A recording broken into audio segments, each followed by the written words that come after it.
W.E.B. Du Bois once pointed out famously that the problem of the 20th century is the problem of the color line. And looking back on it, you know what? Du Bois was right.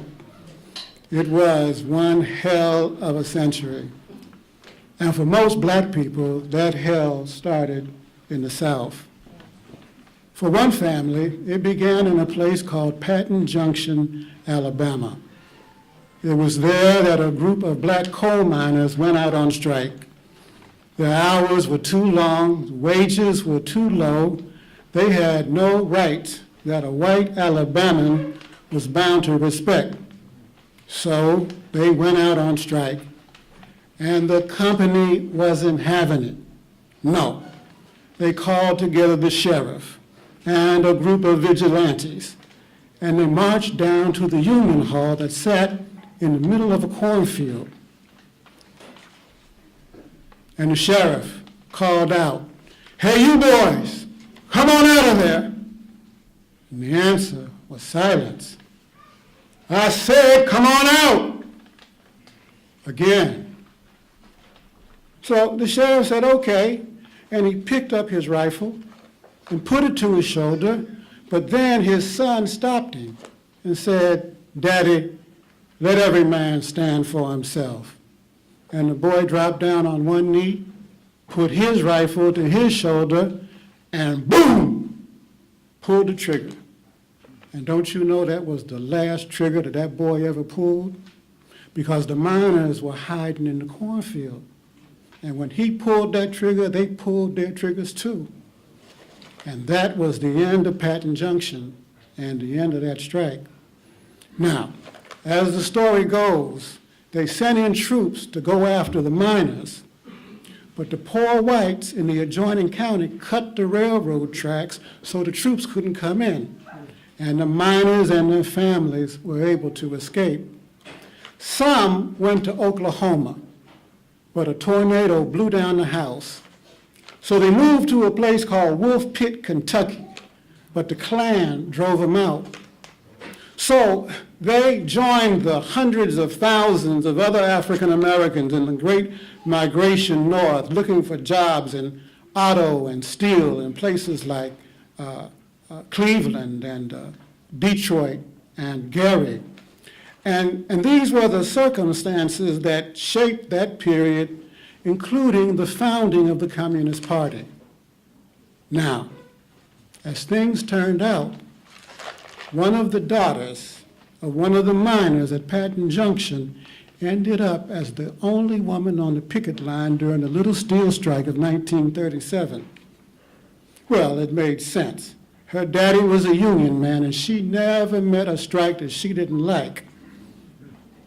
Her name was Pauline Taylor, and it was there that she met Gus Hall, who was one of 50 communist organizers hired by John L. Lewis to help found the Steelworkers Union. She went on to lead the local NAACP, ran for governor of Ohio in 1948 on the Progressive Party line, and joined in the effort to ban atomic weapons along with folks like Madame Curie and Pablo Picasso and Islanda and Paul Robeson, the latter two with whom she became a little friendly. And maybe it was because of that friendship that she got the idea one day to invite Paul to come to town to give a concert. Excited, on the first day she called her church. Why, sure, Sister Taylor, we would be more than happy to have Paul sing at Shiloh. On the second day, she got it in the local newspaper.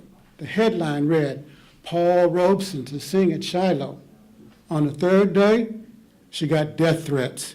"There'll be bombs and bullets at Shiloh." On the fourth day, Shiloh canceled. Not to be outdone, she went to see the local chief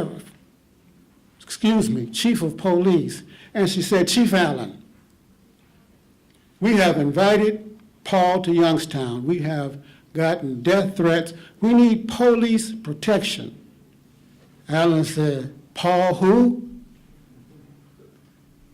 "Listen, Mr. Man, Either you do your job or we'll do ours. Paul is coming to town. And sure enough, on the evening that Paul arrived at the local Greyhound station from Cleveland, he was met by a little caravan organized by the Steel City Sportsman's Club, a group of bear and deer hunting brothers who felt obliged to do what the local police department wouldn't. And weren't they all surprised when they walked out of the Greyhound station and found it surrounded by Chief Allen's police. And maybe these were the reasons why Mrs. Taylor was hauled 2 times before the House Un-American Activities Committee and was one of 100 African American leaders from around the country, along with Coleman Young of Detroit and Harold Washington of Chicago, defended at a Madison Square Garden rally against McCarthyism. Now, listen to me. Mrs. Taylor was not a member of the party. I know that because she was my grandma. She was a left-wing, deeply religious Christian woman who admired the party's championing of the fight for racial justice and the class struggle. And if there's one thing that you can say about this party, is that we championed the fight for racial justice and the class struggle. Sometimes we did it better. Other times we did it not as good, but we always did it. Whether or not it was in the fight of the steelworkers rank and file for affirmative action, or in the fight to free Angela Davis, or in the fight for sanctions against the racist regime in South Africa, or in today's fight for black and brown lives. This party has always maintained that the fight against racism and sexism and homophobia, and I gotta say, because of all that craziness going on in Washington, Islamophobia and the attacks on that sister, we have always said that the fight against these things are principal questions for us from which we must never, ever retreat. And so, as we confront this administration in Washington that is using racism as a central organizing principle, let us draw inspiration from these old stories about our sheroes and heroes. And as we build a united front against their policies, as was done so fabulously last November by the broad movement against Trump, let us remember that these victories and these struggles are built on the shoulders of giants. Thank you very much.